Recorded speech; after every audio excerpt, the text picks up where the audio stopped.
ધોરાજીમાં 7 વર્ષ જૂના કચરાની આખરે સફાઈ કરવામાં આવી। છેલ્લા 7 વર્ષથી ધોરાજી નગરપાલિકા દ્વારા કચરા સફાઈની કામગીરી થઈ ન હતી। વોર્ડ નંબર 1માં નગરપાલિકાના કારોબારી દ્વારા કચરો ઉપાડવાની શરૂઆત કરવામાં આવી છે। નગરપાલિકાના પ્રમુખ સંગીતા બારોટ, કારોબારી ચેરમેન સી અટાણા તેમજ ભાજપના આગેવાનો સહિતનાએ ઉપસ્થિત રહીને કચરા નિકાલની કાર્યવાહી હાથ ધરી હતી। आज रोज धोराजी नगरपालिका प्रमुख साहेब सूचना हाजरी में वोर्ड नंबर 1 थी धोराजी में सफाई झुंबेश शुरू करवामां आवी छे। आ सफाई झुंबेश खाली मात्र ने मात्र फोटो सेशन के देखाव पूरतुं न रहे एवी अमारी एक नेम छे नवनियुक्त बॉडीनी।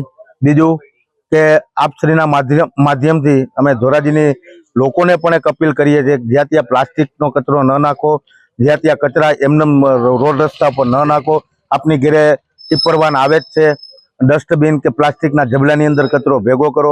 अने बीजू के धोराजीनी जनताने एक बीजी पण अमारी विनंती अने अपील छे के क्यांय पण कचराना गंज होय, क्यांय कचराना ढगला होय, सफाई न थती होय तो अमारा सुधी अमारी कचेरी सुधी अमने जाण करो।